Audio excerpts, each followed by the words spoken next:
Dear students, in this lesson, we will learn about consideration. But before what is consideration, let us recap what we have learnt.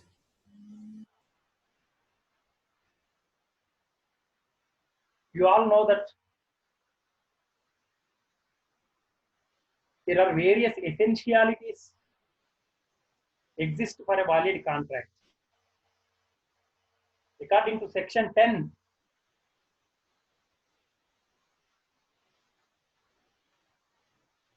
certain essentialities have been prescribed for an agreement to be called as a contract in Indian Contract Act 1872.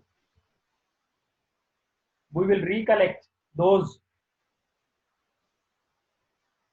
various essentials: offer, acceptance, intention to create legal relationship, lawful consideration, capacity of parties, that is competency, free and genuine consent, lawful object, agreement not declared as void, certainty and possibility of performance, legal formalities.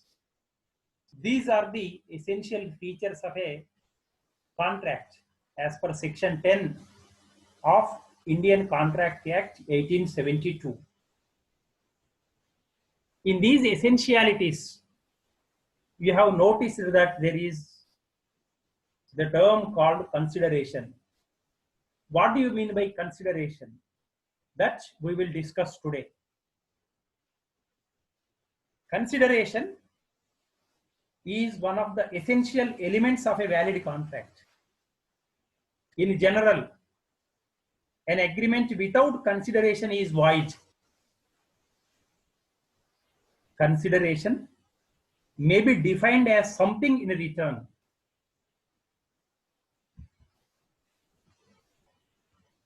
According to Pollack, consideration is the price for which the promise of others is bought, and the promise thus given for value is enforceable. A valuable consideration in the sense of the law may consist either in some right, interest, profit, or benefit accruing to one party, or some forbearance, detriment, loss, or responsibility given, suffered, or undertaken by the other. From these definitions, I hope you clearly understood the term consideration. Consideration is used in the sense of quid pro quo, which means something in return. This something may be some benefit, right, interest, or profit, or it may also be some forbearance, detriment, loss, or responsibility upon the other party. In our country, the definition of consideration is given in Indian Contract Act 1872. As per section 2 of D, when at the desire of the promiser, the promisee or any other person has done or abstained from doing, or does, or abstains from doing, or promises to do, or promises to abstain from doing something, such act of abstinence or promise or such act itself is called a consideration for the promise. So you can see consideration implies quid pro quo, something in return. It is the price of promise. Now let us take for example, A agrees to sell his bike to B for 15,000 rupees. Bike is the consideration of B and 15,000 rupees is the consideration of A. Another example we will discuss. A promises to pay B 1,000 rupees at the end of 6 months. If C, who owes that sum to B, fails to pay it, B promises to grant time to C accordingly. Here, the promise of each party is the consideration for the promise of the other party. Another example we will discuss.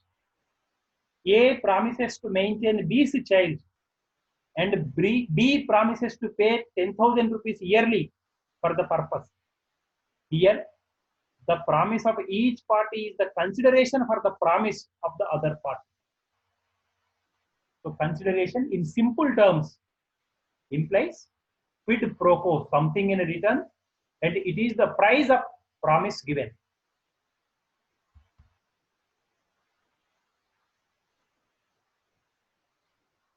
As told, consideration is defined in section 2 of D in Indian Contract Act 1872. When at the desire of the promisor, the promising or any other person has done or abstained from doing or does or abstain from doing or promises to do or abstain from doing something, such act or abstinence or promise is called consideration for the promise. This is as per section 2 of D of Indian Contract Act 1872. It has to be clearly understood that doing an act, abstaining from doing something, or promising to do or abstaining from doing something, all will be considered as consideration.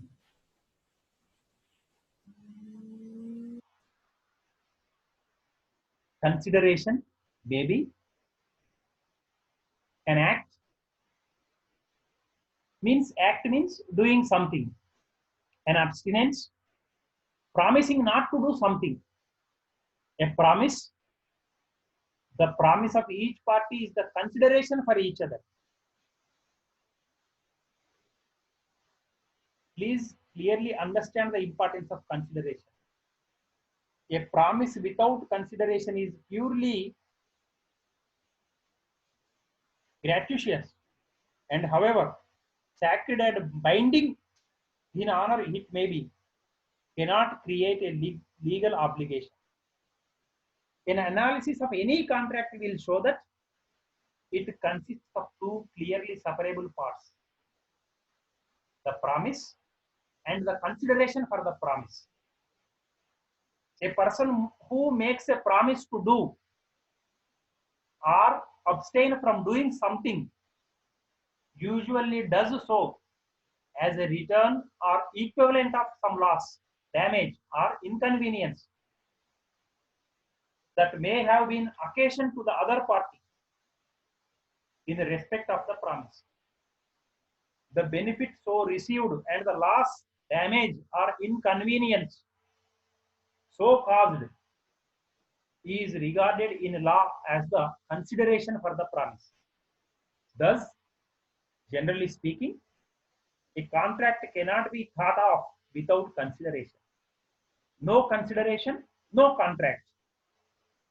It is the rule of the law.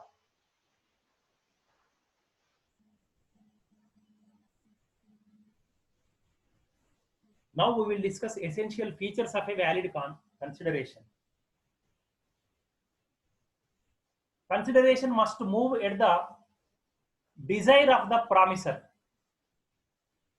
Consideration must pass at the desire of the promiser only. That is, any act or abstinence must be done at the desire of the promiser. If it is done at the instance of a third party or without the desire of the promiser, it will not be valid consideration. For example, A saves B from a fire accident without being asked for it.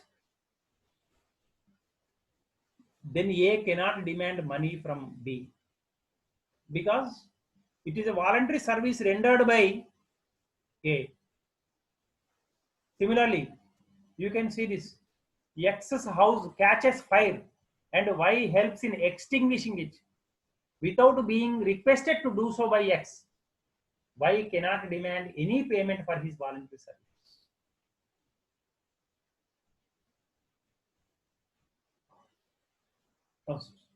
It must move from promisee or any other person.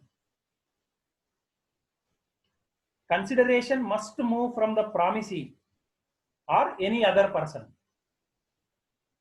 which means as long as there is consideration, it is immaterial as to who furnishes it.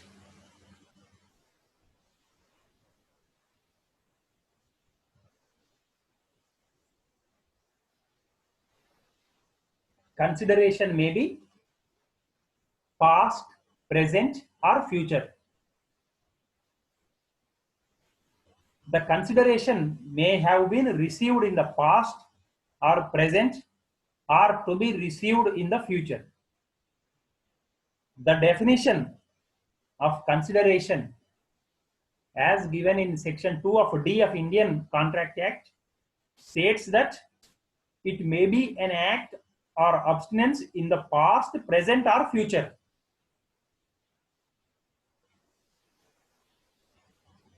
Let us discuss with examples.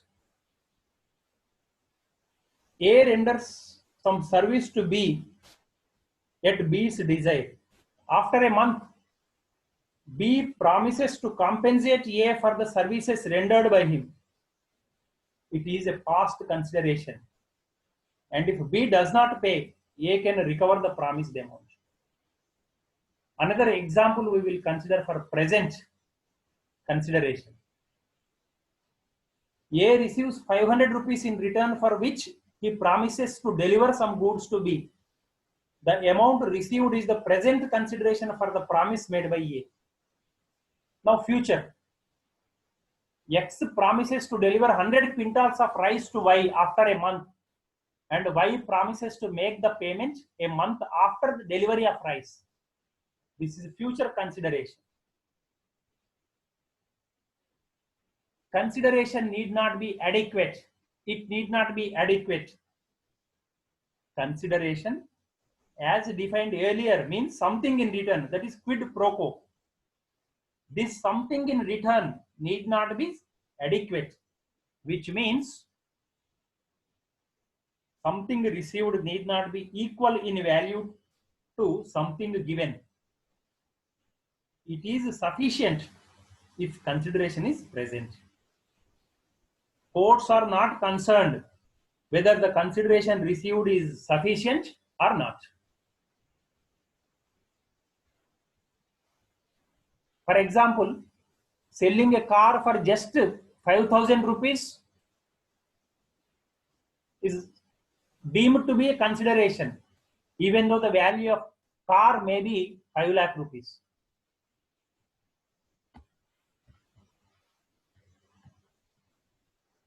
It must be real. Consideration must be real. It must have some value in the eyes of law. It should not be illusory. Though consideration need not be adequate, it must be real. The act promised must not be impossible and uncertain. Similarly, it must not be illusory. For example, A promises to put life into B's dead wife if B pays him 5,000 rupees. A's promise is physically impossible of performance. Now let us take, for example, physically impossible. Making a dead person alive, it is physically impossible. It is not possible for any person. Legally impossible. X files a suit against Y for non-payment of debt. Y approaches X brother Z and he promises to withdraw the suit for a consideration of 500 rupees. It is legally impossible.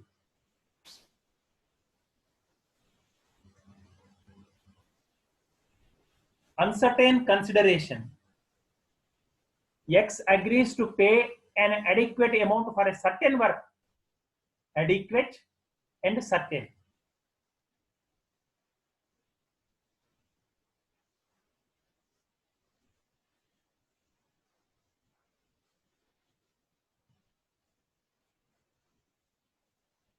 Let us take, for example, two parties entered into agreement, entered into contract. That contract goes like this: I will pay adequate amount to you after a certain work is over. These two terms, adequate is vague, certain is vague.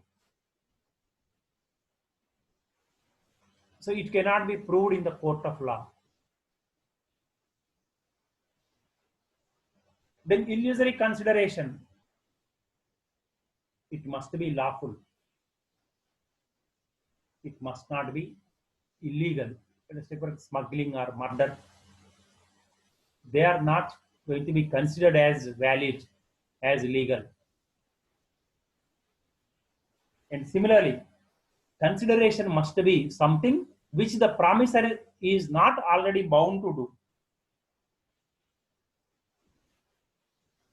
A promise to do something which one is already bound to do either in general law or under the existing contract is not good consideration. Similarly, a promise to do some public duty by a public servant is not a consideration.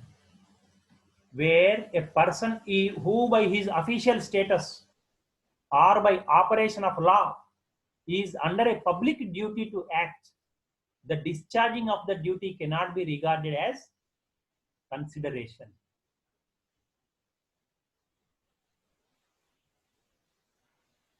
So as mentioned in the definition, consideration may be an act, an abstinence or forbearance, or a return promise. Out of these three, anything will be considered as a consideration.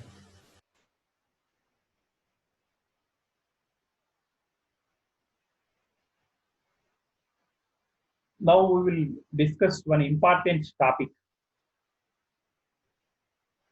with regard to consideration. That is, stranger to a contract cannot sue.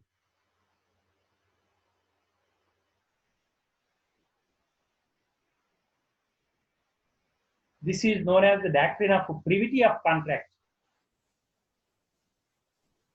But before we go to the exceptions to the rule, we will come to know about what is a stranger to contract. Who is a stranger to contract rather? According to Indian Contract Act 1872, Section 2 of D, the consideration in a contract can be given either by the promisee or by any other person. Such person who gives consideration on behalf of the promisee is called the stranger to contract. He cannot enforce the contract in the court of law. Similarly, the benefit of a consideration can be received by a third party. Such a person is also called stranger to contract. Such person also cannot enforce the contract. Please, I repeat, please clearly understand. According to Indian Contract Act 1872, the consideration in a contract can be given either by the promisee or by any other person. Such person who gives consideration on behalf of the promisee is called the stranger to contract. He cannot enforce the contract in the court of law. Similarly, the benefit of consideration can be received by a third party. Such person is also called stranger to contract. Such person also cannot enforce the contract. A person who is a stranger to contract is not allowed to enforce the contract because there will be no contractual relationship between the stranger and the other party to contract, although he is not a stranger to consideration. Therefore, this rule is popularly known as the doctrine of privity of contract. It is a general law of contract that only parties to a contract may sue and be sued on that contract. A stranger to a contract cannot sue on it, though it may be of some benefit to that stranger. This rule is known as the doctrine of privity of contract. It means that no one but the parties to a contract can be bound by it or be entitled under it. Thus, a policy of insurance affected by the assured on his own life for the benefit of his wife cannot be sued upon by the wife. Thus, you have to understand that a stranger to a contract cannot sue, cannot file a case. However, this rule does not apply in these following cases. In case of trust, the beneficiary may enforce the contract given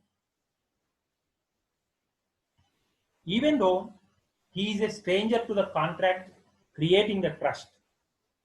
A stranger can sue when he is beneficiary under an obligation amounting to trust arising out of the contract. For example, let us discuss it with an example. A sent an insured parcel to B by post. The parcel was misplaced and did not reach B. B filed a suit for compensation for no delivery of the parcel. It was held that B was entitled to have the compensation. The agreement, it is because the agreement had created a trust in favor of B. Where a charge is created on a specific immovable property, a stranger to a contract can sue for the money payable to him where the money is charged on immovable property.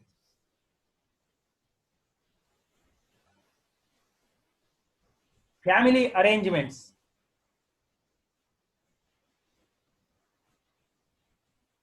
In case of family arrangements also, the doctrine of privity of contract is not applicable.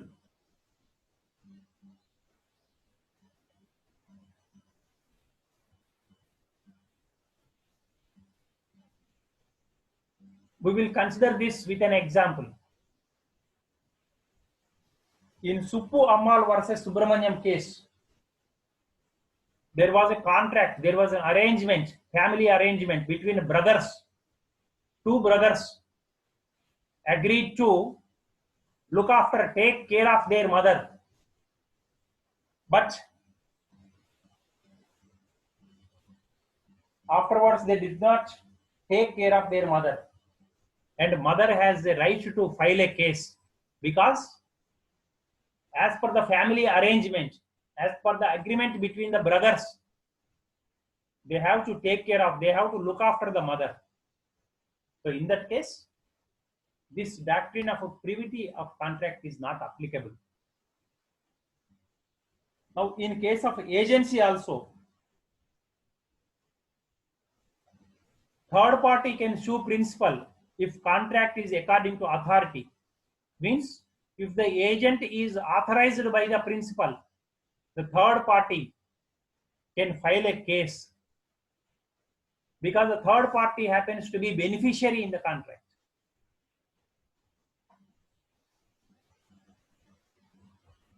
And acknowledgement.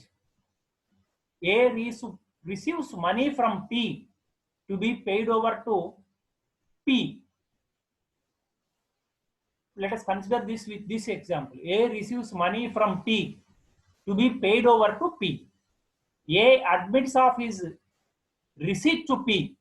P can recover from A, who shall be regarded as agent of P. That is, he has acknowledged it, that he has received money, so he has to pay it.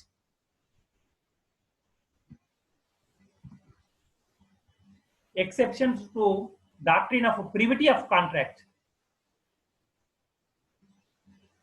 When promisor by his conduct created a priority of contract with the stranger, in that case also doctrine of privity of contract will not be applicable. Where it is conducive to justice, the law of the doctrine of privity of contract will not be applicable. As mentioned earlier, as specified earlier, contract entered into by an agent can be enforced in the court of law. But I am again saying, the agent must work as per the directions of the principal. He should be authorized.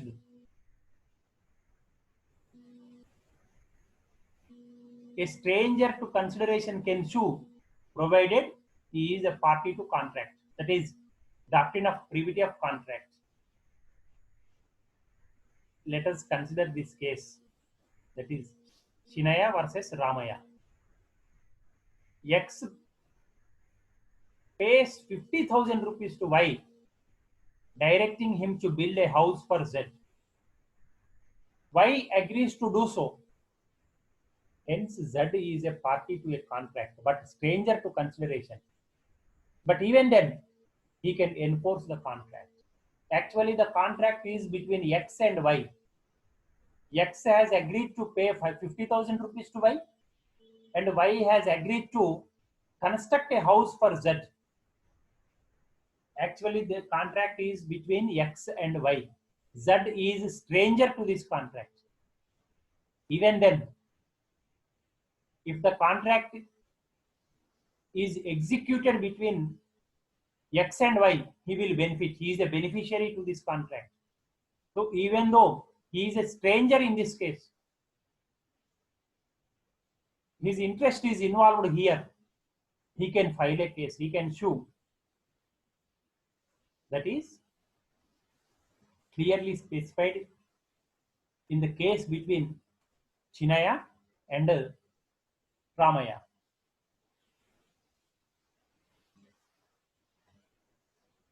Similarly, in the same topic, we will discuss another important issue, that is no consideration, no contract.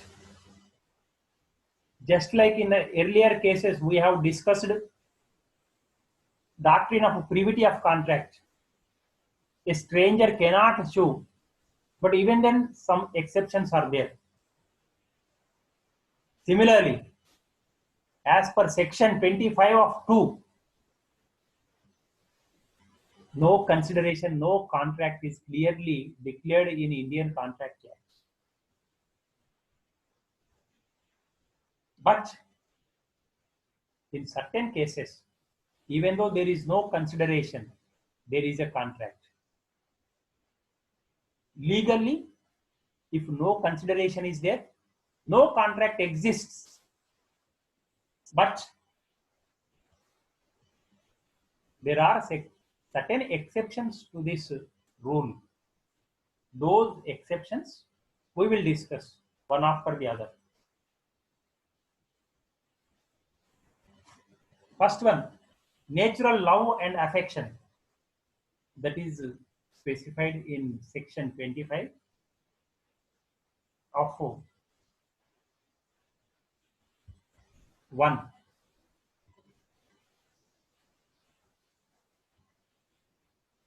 It is valid if it satisfies, if a contract is made out of love and affection, it will be valid if it satisfies these conditions. It should be in writing. It is registered under law. Means in earlier classes we have learned that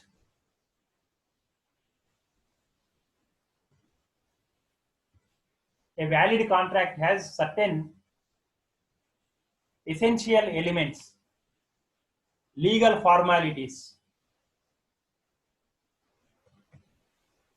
If all the legal formalities are fulfilled, even though there is no consideration, there is going to be contract. Provided in certain cases, law clearly specifies it should be registered, there should be proper stamping. If all those rules are followed, if the contract is made out of natural love and affection, if it is registered under law, if it is specified as per law to get it registered, if it is officially registered, then that will be considered as a contract. If it is made out of pure love and affection, then it will be considered as a contract. If it is between parties standing in a near relation to each other, let us take for example, X promises his son to give 10,000 rupees in writing and he gets it registered. In this case, it is out of natural love and affection and it is registered. It is made out of love and affection. It is between parties standing in a near relation to each other. These all conditions are satisfied in this promise of X to his son. So it is considered as a valid contract.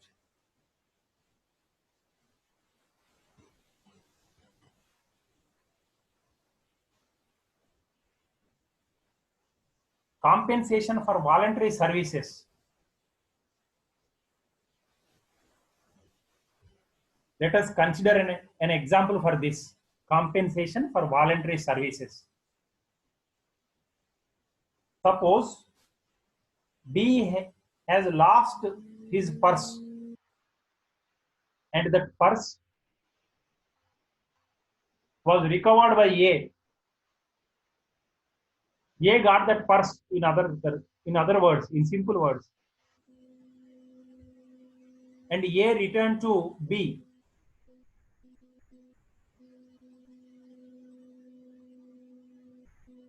And in this case, B promised to A to pay 500 rupees. Even though this is a voluntary service, B promised to pay A. It is a valid contract because it is a compensation for voluntary service. rendered by A. Again, saying the same case. B lost her purse. A got that purse. A returned that purse to B. B promised to pay 500 rupees to A. It is a compensation for voluntary service. It is valid as per section 25 of 2 of Indian Contract. Now, time barred debt.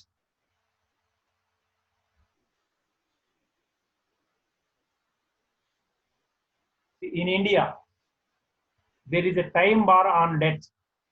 After the due date is over, a debt is deemed to be time barred if it is not recovered within 3 years. After the due date is over, within 3 years period of time, the creditor has to receive the amount, or at least make all his attempts to receive the amount legally from the debtor. If it is not done, if the activity is not done, it will be deemed as time barred debt as per section 25 of 3 of Indian Contract Act. In case of time barred debt, if the debtor agreed to repay the amount in writing, in that case, it is a valid contract. Even though it is a time barred debt, it is a valid contract because the debtor himself has clearly, without any force, without any coercion, he has clearly mentioned that, he has clearly given in writing that he will repay the debt. In that case also, it will be termed as a valid contract. Completed gifts. In case of donor and donee, if the two persons agreed, if the two persons have exchanged gifts, completed gifts, in that case also, even though there is no consideration, that contract is also going to be valid. Contribution to charity. In case of charity, that is clearly specified in Kedarnath and Gauri Dutt case. In case of contribution to charity also, there need not be any consideration. Even though without any consideration, that contract in case of a charity is going to be valid. As per section 185 of Indian Contract Act, in case of agency contract also,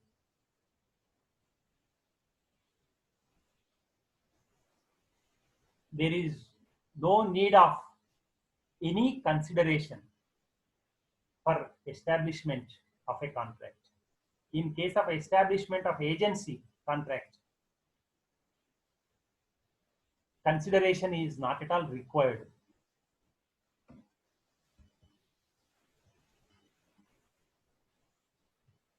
But before we recap what we have learnt, just for the record purpose, we will consider the differences of opinion between Indian Contract Act and British law, what it says, in what matters it differs. British law, how it differs from Indian Contract Act in case of consideration, we will examine. As per Indian Contract Act, even a past consideration is a valid consideration. But in a British law, past consideration is not valid. Only it should either be present or future. In past, if at all any consideration is agreed upon based on past activities, it is going to be deemed as invalid as per British law.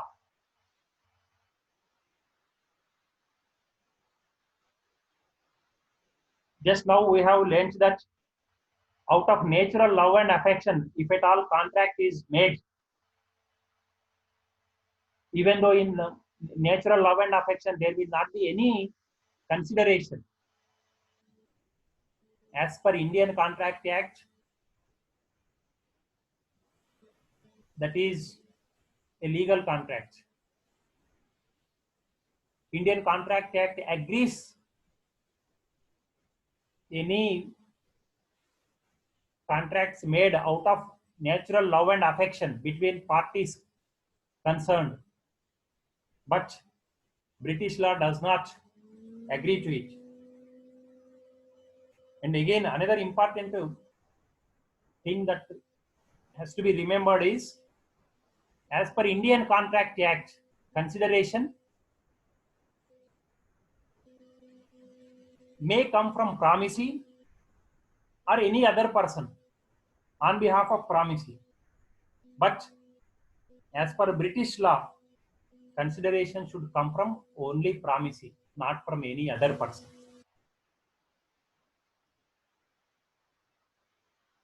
But another, last but not least, based on consideration, English law has categorized contracts as formal and simple, but such classification does not exist as per Indian Contract Act 1872. So these are the fundamental differences with reference to consideration between Indian Contract Act and British law. Now we will recap what we have learned in this lesson. Consideration we defined, it is the price for which the promise of the other is bought and the promise thus given for the value is enforceable.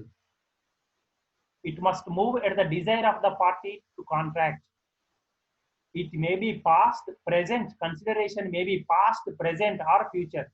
But just now we discussed this is applicable as per Indian Contract Act, but British law does not recognize past consideration. Consideration need not be adequate. Consideration must be real. It must be something which the promisor is not already bound to do. These features we have learnt with regard to consideration.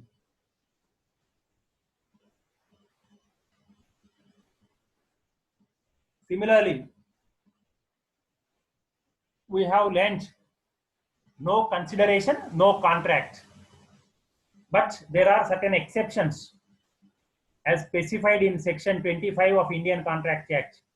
Out of natural love and affection, compensation for services rendered, time-barred debt, completed gifts, agency, remission, all these are exceptions to this law, that's no consideration, no contract.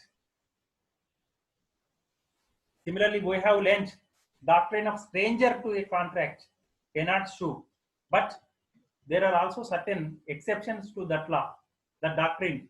In case of trust, when provision is made in a marriage settlement, when provision is made in a partition or family arrangement, when the charge is created in favor of a stranger on a specific immovable property, where it is conducive to justice, contract entered into by the agent can be enforced by the principal. Where the promisor has by his conduct created a priority of contract with the stranger, in all these cases, doctrine of privity of contract is not applicable. These all things we have learned in this lesson. So thank you very much.